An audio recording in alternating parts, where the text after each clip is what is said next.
So by now, most of Missoula has seen the Instagram photo that was liked over 1 million times. Gabrielle Brewer is in the studio with us today to explain her thoughts on this whirlwind 72 hours, her next plans, and the story to tell beyond just the photo that's being shared worldwide. I find out from my boyfriend, actually. He texted me while I was going into class and said, "You need to get on Facebook right now." And I was like, "Well, what's going on? Like, what are you talking about?" He's like, "You need to get on Facebook. You're on Cosmopolitan." And I was like, "What are you talking about? Like, you're crazy.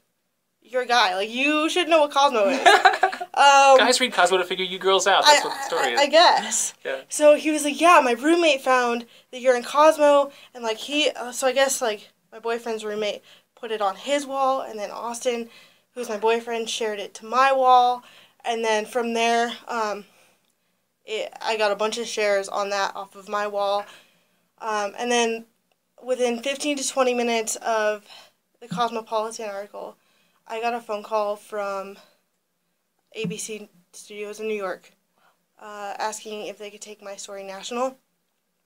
And then later, Tuesday night, you contacted me for an interview.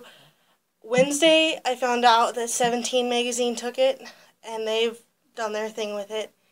And then yesterday morning, I got a phone call from the Kaiman saying that the Ellen DeGeneres show wanted to call me and talk to me. I'm currently trying to figure out what they would like from me, whether they want me to do a phone interview or whether they want to fly me out there or whatever they would like to do.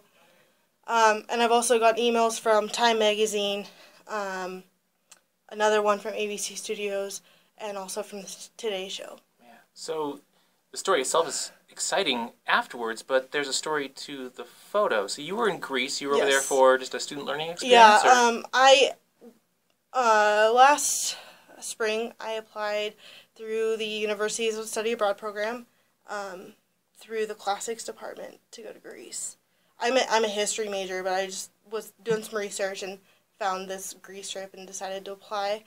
I got accepted, and then I did 6 months of training with my physical therapist to deal with this, and then it was me and a group of 16 or 17 other students, plus our tour guide and then our faculty member, Matt Semenoff.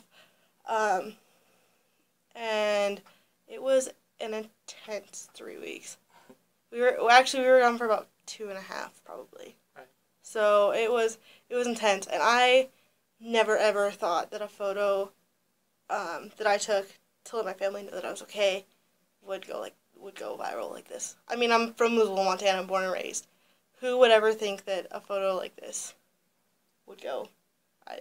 Well, it goes to show that people really do care, and they want to see people fulfill their dreams. Yeah. You accomplished the trip to Greece, but then you saw a body of water, and your friends jumped in to help you out. What's that about? It was a bucket list situation. I always dreamed of standing in a massive body of water, and I figured, hey, I'm going to Greece. Why not doing the Aegean Sea or the Mediterranean or something? We were on the island of Crete, which is just south of the mainland of Greece. And we had a free afternoon, and we decided to go down to the beach. And since we were at the beach, I was like, hey guys, like, can we get me down to the water? And I have to wear leg braces. And since I can't stand or walk or bear weight on my feet without my leg braces, they carried me down and stood me in the water for about 30 seconds. Explain that sensation. I don't even really know how to explain it. Like, I was just in awe of where I was. Honestly, the whole time I was gone, I was in shock that I was actually in Greece. Like, it never really set in that I went to Greece until I got back. And it was just, I don't know, to have people around me willing to pick me up and carry me to the water, that's overwhelming. And I'm going to be forever grateful to those people. And they all know that. Without them, I couldn't have done this. No doubt. Now, to say this photo has given you a platform to speak, you have more messages you want to share. This is more than just a photo of people helping. You have something to say with people with disabilities. I just want people to know that people with disabilities, they're not who they look like. There's more to them. They're a person. They should be treated as such. They have goals and ambitions. Like, I'm going to school to get a history degree and to be a lawyer. Eventually, when I graduate, I want to continue my education and go to law school. And I want people to know that there is inspiration out there, and that I'm willing to talk to people and explain to them my story and my disability. Not many people know about cerebral palsy or what it is. If you want me to explain that, I totally can. And I just want people to know that people like me appreciate when people are compassionate and are willing to help. It means everything. I had a friend who grew up with me who had cerebral palsy. Yeah. And we didn't treat him really any different. And I think Yeah. that's the difference. You don't want to make him feel like there's something too Yeah. special, too fragile. We sat around, we played video games, we went to the movies, we Yeah. tried to go for walks, and he was just a really good friend. Beyond that, we didn't even look at what the situation was with his disability. It was just, what can we do next for fun? Yeah, and that's how it should be. But there's always those people out there. Yeah.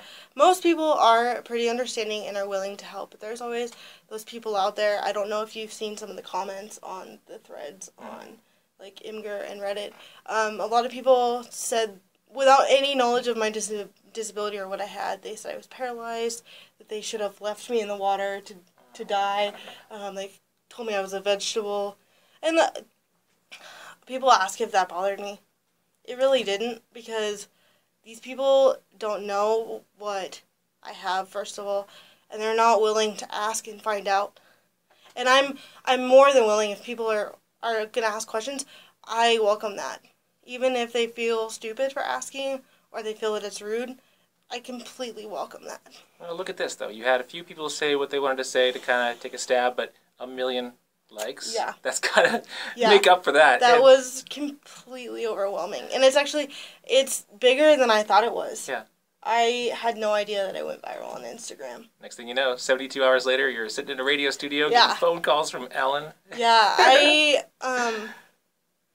I called my mom yesterday and told her, and she screamed.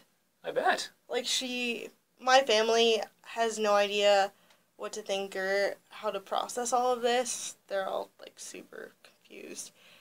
They're not even sure what's going on. But they're so proud of you, I'm sure. Mm-hmm. Yeah. They are very proud of me. So let me ask you this. Missoula, how is it now? How different is it since this happened? The people on campus and such? I've had so many people come up. I've had people ask for my autograph. I've had people ask for pictures. I have had people go, "Hey, are you that girl in that one picture that's went viral?"